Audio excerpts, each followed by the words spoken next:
है। हो सकती है, लेकिन जो आपकी नेल्सन में मेंशन्ड है वो स्पेसिफिकली रिट्रोपेरिन्जियल पेरिटॉन्सिल में हो सकती है, बिल्कुल हो सकती है। लेकिन अगर मैं जो बहुत बेसिक चीजें बताऊं ना, कि अगर आपने क्लिनिकल सिनेरियो पे डिफरेंशिएट करना है, ठीक है, नेक्स्ट पेन यहाँ पे आएगा, ठीक है, और डिस्प्लेजिया यहाँ पे आएगा, ओके ठीक है। ओके अब ऑब्वियसली ये आपके आगे सिम्टम्स। अब जब आप साइंस में देखते हैं तो साइंस में जब आप गौर करेंगे तो जब विट्रोफेरेंजियल एब्सेस आएगा तो देयर विल बी, जब आप देख रहे एग्जामिनेशन करेंगे, there will be bulging of the posterior pharyngeal wall, ऐसा ही है। जबकि पेरिटॉन्सिलर एब्सेस में there will be tonsillar bulge, tonsils जो है दे विल बी बल्जिंग, ठीक है। इनके आगे ग्रेड्स होते हैं, नॉट ऑल कंसर्न अभी के लिए, ठीक है, लेकिन इनके ग्रेड 1 2 3 4 होते हैं, ठीक है। लेकिन ग्रेड 4 जो है उनको हम किसिंग टॉन्सिल्स कहते हैं, ठीक है, जिसमें फिर obviously there is also problems with the normal breathing, ठीक है। तो ये आपके जो है ना वो साइंस में चीजें आएंगी कि अगर आपके पास एक बच्चा आता है फीवर के साथ, सोर थ्रोट के साथ, ठीक है, और साथ उसको नेक पेन है, तो आप क्या सोचेंगे? विट्रोफेरेंजियल। और अगर एक बच्चा आपके पास फीवर और सोर थ्रोट के साथ आता है, नेक पेन की कोई इश्यू नहीं है, लेकिन क्रिसमस की हिस्ट्री बता रहे हैं, उसकी को माउथ में दर्द हो रही है, ठीक है, या डिस्प्लेजिया की हिस्ट्री है, then you will think of peritonsillitis, exactly. अब इसमें जो आपको सिनेरियोस दिए आए हुए वो इसी तरीके से आए हुए हैं कि आपके पास एक जैसे 7 ईयर ओल्ड आता है with sore throat, fever, Christmas, asymmetrical tonsillar bulge with uvular deviation and toxic look, ठीक है। तो ऑब्वियसली आप इसमें क्या सोचेंगे? पेरिटॉन्सिलर। एग्जैक्टली, ठीक है। और जो उसका टिपिकल सिनेरियो है उसमें नेक पेन का जिक्र है, ठीक है, रिट्रोफेरेंजियल एब्सेस। ये टिपिकल सिनेरियोज हैं जो सीपीएसपी में जो है वो आ रहे हैं।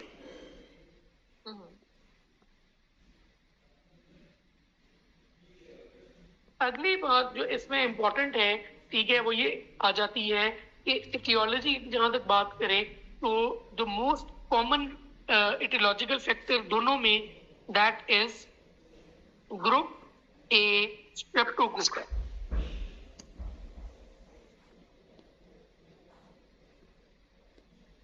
अब ऑब्वियसली ये एक एब्सेस है, एब्सेस का ट्रीटमेंट क्या होता है बताइए प्लीज। एब्सेस कहीं भी हो तो क्या करते हैं उसका? एस्पायरेट करेंगे। Exactly, abscess needs to be drain and then followed by IV antibiotics या फिर ओरल एंटीबायोटिक्स, ऐसा ही है। अब अगर हम इसकी बात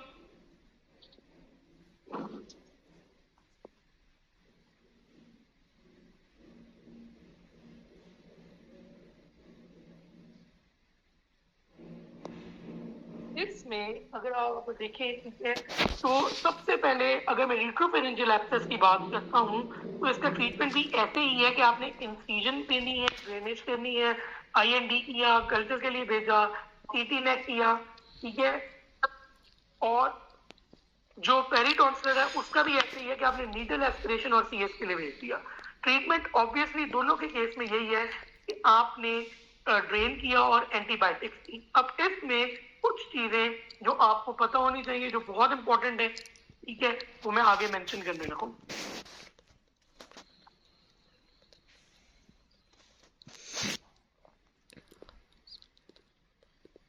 जो आपका विट्रोफेरेंजियल एब्सेस है, ठीक है, उसमें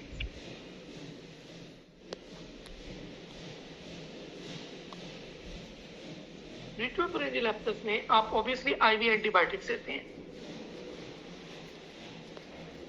कौन सी देनी है? दिस इज वेरी इंपॉर्टेंट, ठीक है। आपने बेसिकली सेफ्ट्रेक्सोन, ये थर्ड जनरेशन सेफ्ट्रोस्पोरिन जैसे, ठीक है, plus ampicillin, सुल्बेक्टम,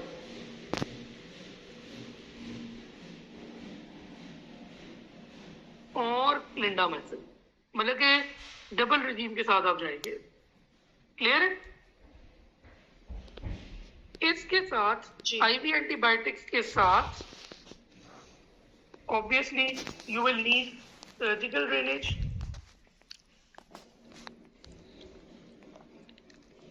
followed by 14 days of oral antibiotics. अब ये बहुत इंपॉर्टेंट है, ठीक है? Once there is retropharyngeal abscess, आपको ये बात क्लियर होनी चाहिए कि you will start with IV antibiotics. You may or may not need the surgical drainage, but once क्या कहते हैं आपकी जो है वो IV एंटीबायोटिक्स और सर्जिकल ड्रेनेज आपने कर दी है, ठीक है? उसके बाद you need to complete a course of 14 days of antibiotics, वो आप ओरल के साथ कंप्लीट करेंगे। क्लियर हुई है ये बात?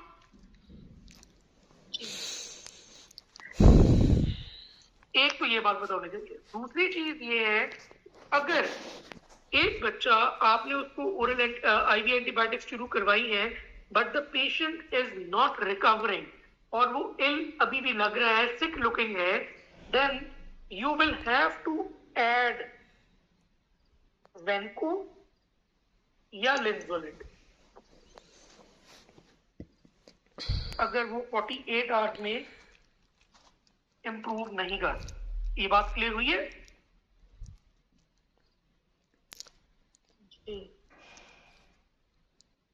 ठीक है, ये रेट्रोफैरिंजियल एब्सेस की बात हो रही है।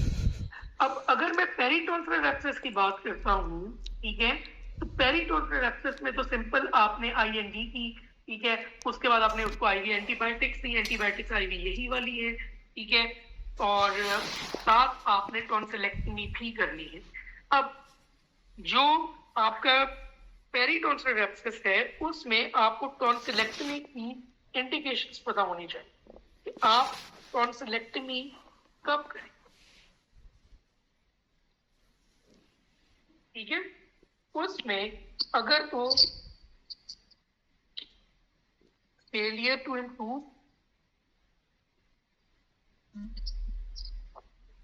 With in 24 hours of treatment, अगर वो इम्प्रूव नहीं कर रहा, कि आपने उसकी नीडल एस्पिरेशन भी कर दी है फिर भी बच्चा इम्प्रूव नहीं कर रहा, आपने आईवी एंटीबायोटिक्स भी शुरू करवा दी है फिर भी इम्प्रूव नहीं कर रहा, then you must go for tonsillectomy, ठीक है? अगर हिस्ट्री है रिकरेंट पेरिटोन्सिलर एब्सेस की, ठीक है, या फिर कॉम्प्लिकेशंस आ गई है, कॉम्प्लिकेशंस में भी आपको डिटेल में आगे बताता हूँ। ये बात क्लियर हुई है कि नहीं, पहले मुझे ये बताइए।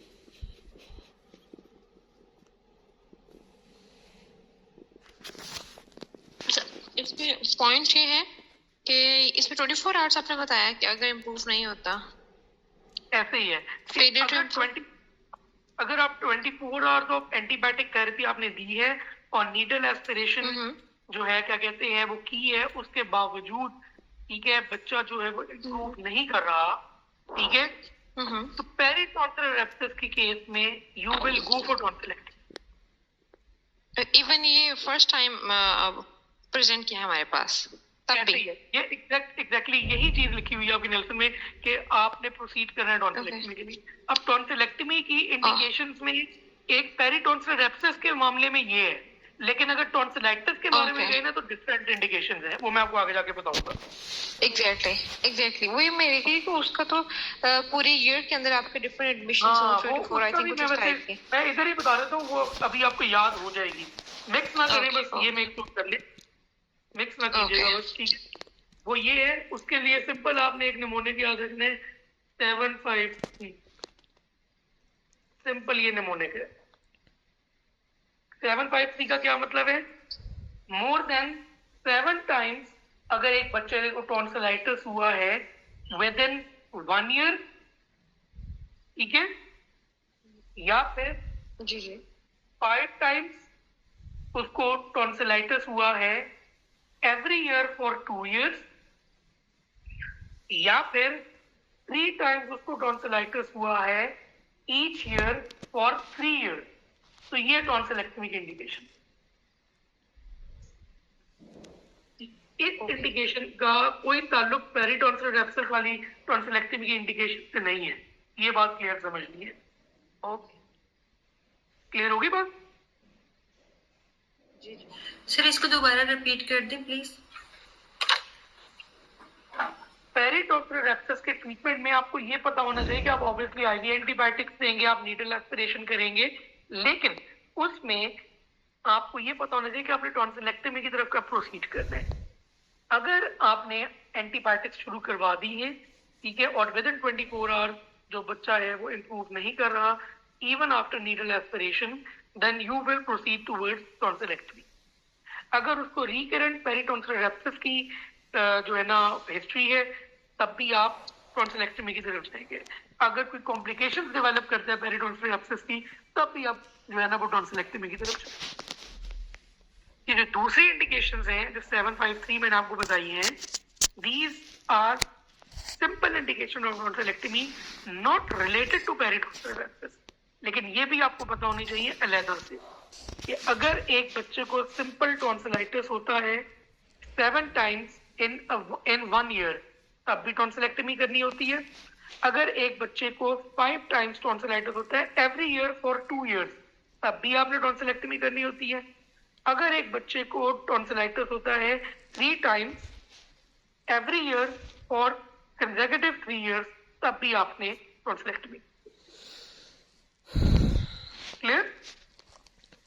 जी क्लियर हो गई। ठीक। अच्छा, अब नेक्स्ट चीज जो आ जाती है, इसमें आ जाती है इसकी कॉम्प्लिकेशन। कॉम्प्लिकेशंस में बहुत सिंपल है, अगर आप इसको इस तरीके से याद रखेंगे जिस तरीके से मैं बता रहा हूं, ठीक है। एक तो ये है कि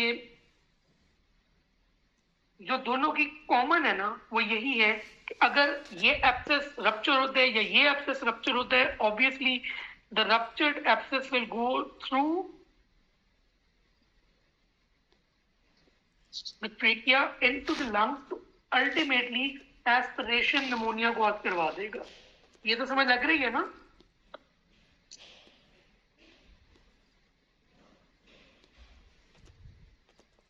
ठीक है, एस्पिरेशन निमोनिया कॉज हो जाएगा।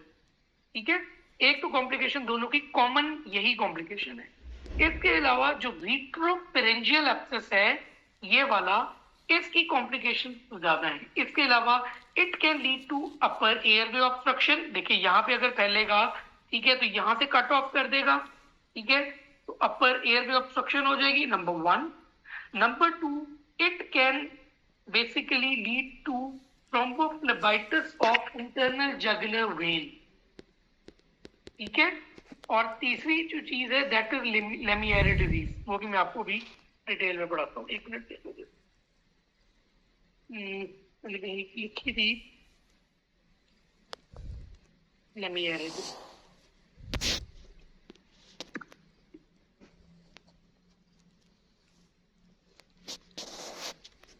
कौन कौन सी को करेगा प्लीज?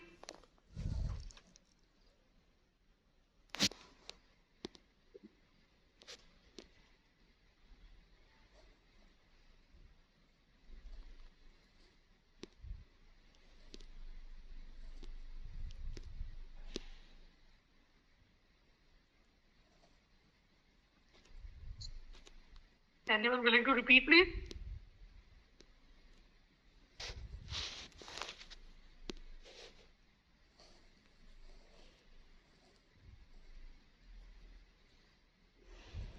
No one?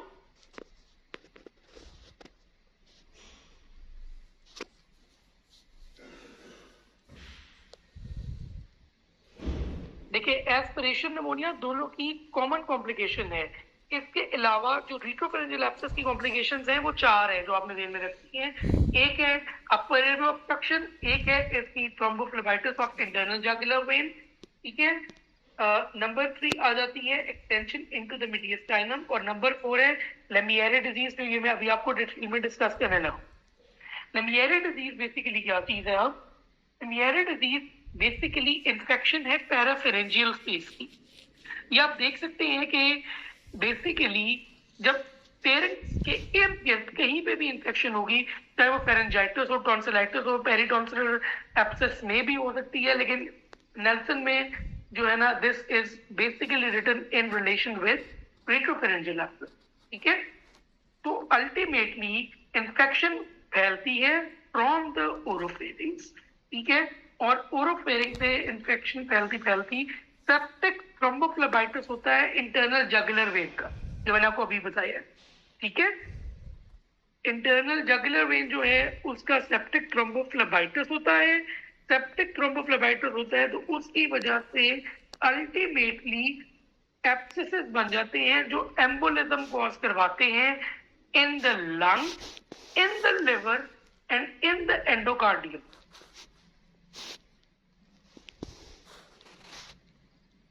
समझ लगी है कि बेसिकली इन्फेक्शन ने जो है वो स्प्रेड किया into the internal jugular vein. Internal jugular vein जो है वहां पे थ्रोम्बोफ्लेबाइटिस हुआ, ठीक है, और वहां पे एम्बोलिक एब्सेसेस बने। वो जो सेप्टिक थ्रोम्बाई बने हैं, ठीक है, जो सेप्टिक थ्रोम्बाई बने हैं उन्होंने जाके बेसिकली जो है वो लॉज किया लंग्स में, लिवर में, एंडोकार्डियम में या जॉइंट्स में, और वहां पे सेप्सिस कॉज करवाई, वहां पे इश्यूज कॉज करवाई। बात क्लियर हुई है ये? इसमें अगर एक बच्चे के अंदर, ठीक है, कोई रिट्रोफरेंजियल एब्सेस चल रहा था, कोई कोई क्या कहते हैं पेरिटोन्सिल एब्सेस इवन चल रहा था, ओरोफेरिंक्स की कोई इन्फेक्शन चल रही थी, और उसके साथ उसको ब्रीदिंग डिफिकल्टी शुरू हो जाती है, और आप जब चेस्ट एक्सरे करवाते हैं उसमें मल्टीपल कैविटरी नोड्यूल नजर आते हैं या साथ प्लूरल इफ्यूजन आ जाती है, तो इसका मतलब है कि that the child has developed what, the child has developed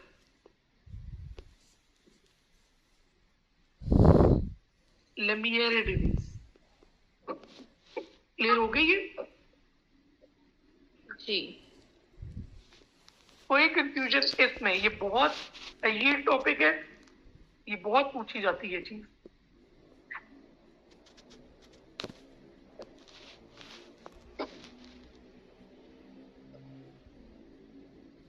कहीं पे भी ओरोफेरेंजियल इन्फेक्शन हो तो जो ओरल फ्लोरा का बैक्टीरिया है, बैक्टीरिया का नाम भी आप लोग याद रख सकते हैं, ठीक है, नॉट डिफिकल्ट वन, ठीक है, फ्यूजोबैक्टीरियम नेफ्रोगम, मैं लिख भी सकता हूं, फ्यूजोबैक्टीरियम नेफ्रोगम।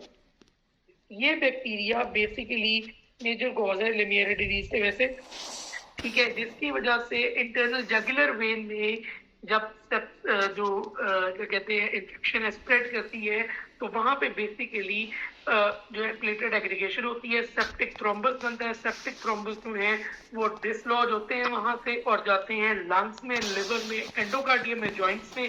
अगर एक बच्चे को कोई ओरोफेरेंजियल इन्फेक्शन है और उसके बाद उसको ब्रीदिंग डिफिकल्टी शुरू हो गई है और आपने चेस्ट एक्सरे करवाया, उसमें कैविटरी लीजन नजर आ रही है, then this is the case of Lemierre disease. Clear है डॉक्टर हमजा?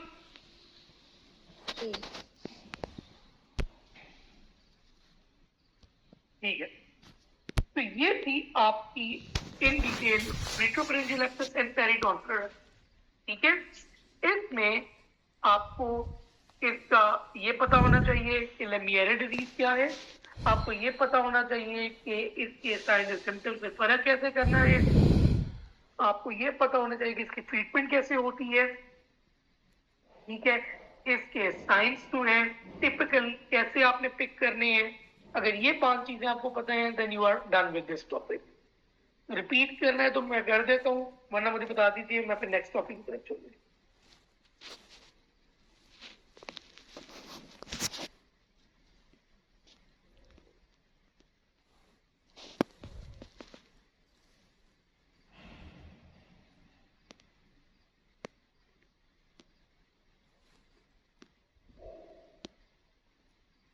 हो गया तो बताइए प्लीज, यस लिखिए, फिर मैं नेक्स्ट टॉपिक की तरफ चलूँ।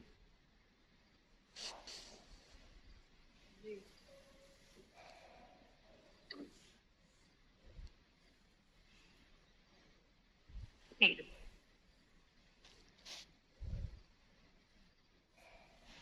अब चलते हैं नेक्स्ट टॉपिक की तरफ। नेक्स्ट टॉपिक जो आपने डिस्कस करना है मैंने, दैट इज पहले क्रूप और एपिग्लोटाइटिस कर लेते हैं डिस्कस, उसके बाद फिर बाकी करेंगे,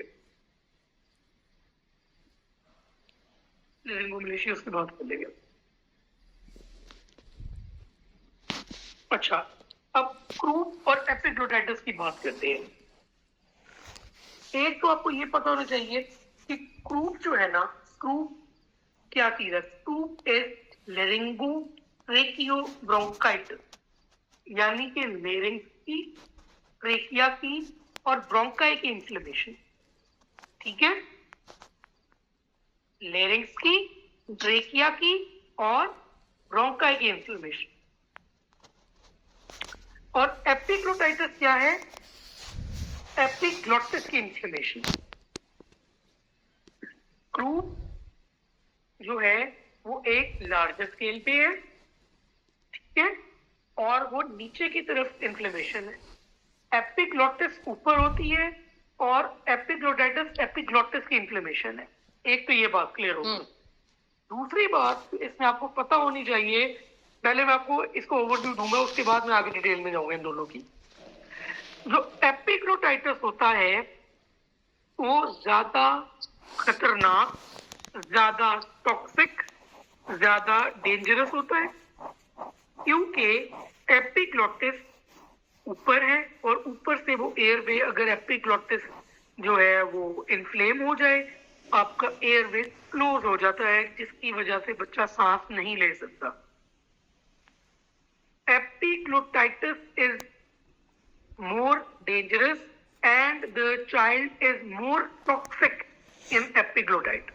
ये बात याद रहेगी जी। जबकि क्रूप जो है, ठीक है, उसमें बच्चा टॉक्सिक नहीं होता। अगली बात जो इन दोनों में आपके जहन में होनी चाहिए वो ये है कि जो एपिग्लोटाइटिस है उसमें ऊपर की तरफ है ना, मैंने तो ऐसे याद रखा हुआ है कि एपिग्लोटाइटिस जो है it is due to bacterial infection due to most commonly haemophilus influenza. Unvaccinated बच्चों में हेमोफिलस इन्फ्लुएंजा की वजह से होती है। एपिग्लोटाइटिस जो है वो कम हो गया है हमारी पॉपुलेशन में क्योंकि वैक्सीनेशन बहुत अच्छी हो गई है, ठीक है। लेकिन अगर मैं ओवरऑल इसको एक बताऊं तो वो यही है कि एपिग्लोटाइटिस इज बैक्टीरियल, जबकि क्रूप जो है इट इज वायरल, ठीक है। तो वायरल में भी जो मोस्ट कॉमन वायरस जो है इसमें आपका पैरा इन्फ्लुएंजा वायरस आता है, ठीक है। बाकी किसी भी वायरस की वजह से हो सकता है, इन्फ्लुएंजा ए की वजह से, इन्फ्लुएंजा बी की वजह से, मीजल्स की वजह से, आरएसवी की वजह से, लेकिन मोस्ट कॉमन है पैरा इन्फ्लुएंजा। तो मैंने ऐसे याद रखा हुआ है कि haemophilus influenza type b bacteria की वजह से एपिग्लोटाइटिस है ऊपर वाला, और जो पाँव की तरफ है वो पैरा इन्फ्लुएंजा की वजह से है, वायरस की वजह से है, क्योंकि वो लैरिंक्स, ट्रेकिया और ब्रोंकाई को इन्वॉल्व कर रहा है, यानी कि क्रूप जो है it is due to parainfluenza virus नीचे की तरफ, पाँव की तरफ, जबकि epiglottitis is more dangerous and toxic looking child, ठीक है, और वो बैक्टीरिया की वजह से है जो most commonly haemophilus influenza type b की वजह से होता है। लेकिन क्योंकि वैक्सीनेटेड बच्चे अब होते हैं हमारे पास, ठीक है, तो इसीलिए इसकी जो है इंसिडेंस ओवरऑल कम हो गई है। ये बात क्लियर हो गई है?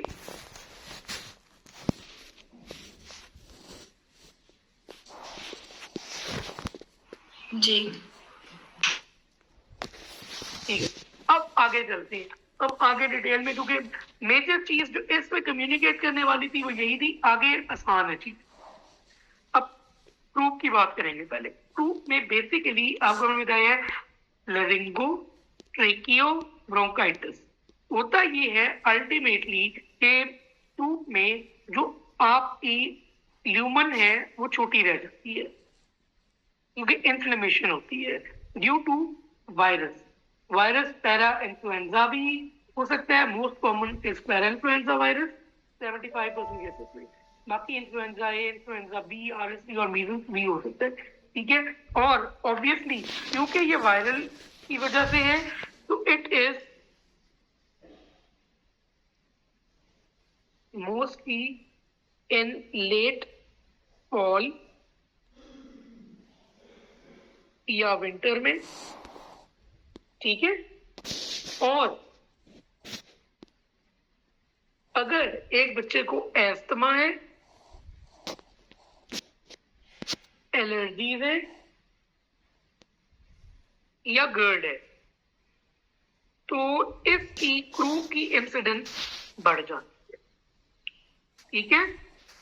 अब क्रू में होता क्या है, एक बच्चा आपके पास आएगा, ठीक है, विद ईआर में ज्यादातर क्रू जो है वो रात में प्रेजेंट करती है, ठीक है।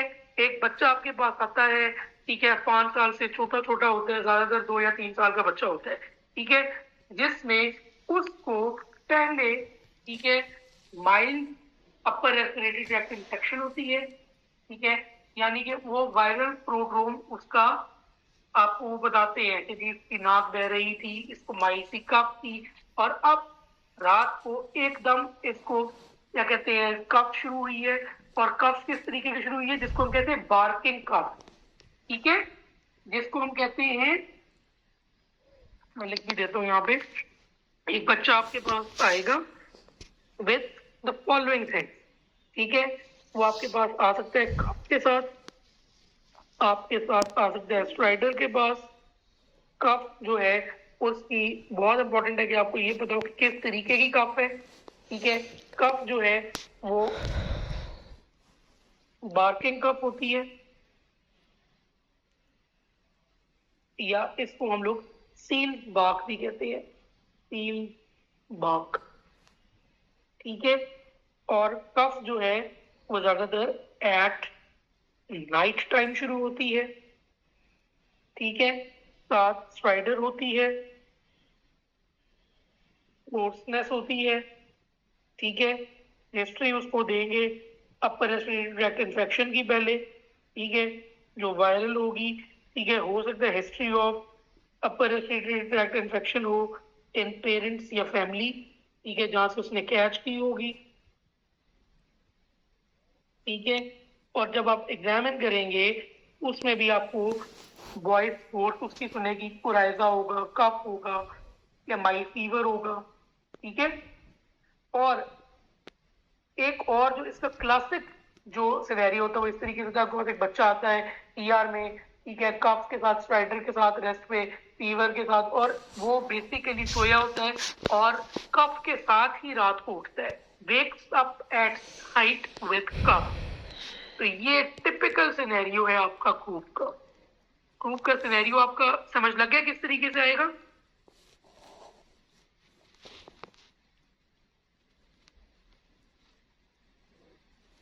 बताइए प्लीज। जी आगे समझ। अब इसमें तो अगली चीज है वो ये पता लीजिए कि इसकी जो डायग्नोसिस होती है that is mostly clinical diagnosis, ठीक है। आप ऑब्वियसली आप इसमें एक्सरे करवा सकते हैं जिसमें आपको स्टीपल साइन नजर आएगा, वो मैं आपको भी आगे दिखाता हूँ। स्टीपल साइन जो है उसमें बेसिकली आपकी सब ग्लॉटिक नैरोइंग होती है, दिखा ही आपको दे देते हैं, ये देखिए ये स्टीपल साइन है, ये स्टीपल साइन है, ये यहाँ पे देखे ल्यूमन ज्यादा है, जैसे जैसे ऊपर जा रहे हैं ये नैरो हो गया ल्यूमन, नजर आ रहा है आप सबको, ये नैरो ल्यूमन है। ये जैसे चर्च का स्टीपल होता है, ठीक है, उस तरीके से ये है, जैसे ये ऊपर जाके नैरो हो रहा है, ये भी ऊपर जाके नैरो हो रहा है, this is steeple sign.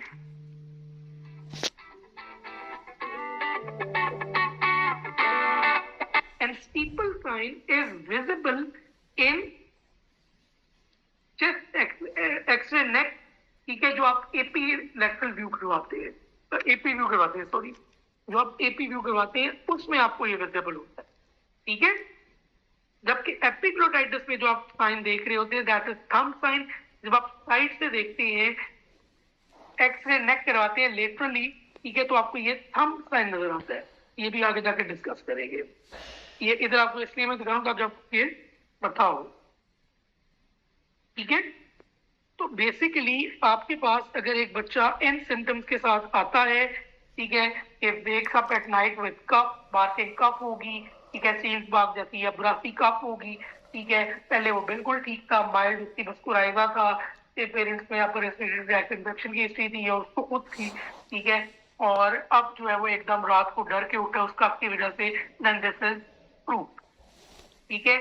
Investigation आप नॉर्मली नहीं करवाते, क्लिनिकल डायग्नोसिस होता है, लेकिन अगर आप करवानी हो तो आप एक्सरे करवाएंगे नेक का, ठीक है, जो कि एपी व्यू होगा, ठीक है, जिसमें आपको जो है वो स्टीपल साइन नजर आएगा, जो कि मैंने आपको अभी दिखाया है, ठीक है। लेकिन रेडियोग्राफी की तरफ आप हमेशा तब जाते हैं जब आपने इनिशियली स्टेबलाइज कर लिया हो। मैं अभी बताता हूँ आपको डॉक्टर जरा, मैं आऊंगा व्यक्तिगत एड्रेस पे अभी आगे जाके, ठीक है, ये भी सारे डिटेल में डिस्कस होंगी। तो बेसिकली इसके ट्रीटमेंट की जब बात करते हैं तो प्रूफ में हम सबको पता है कि इसमें आपका एपिनेफ्रिन का रोल है, रेसिमिक एपिनेफ्रिन की नेबुलाइजेशन का, लेकिन आपको ये पता होना चाहिए कि सबसे पहले एयरवे स्टेबलाइजेशन है,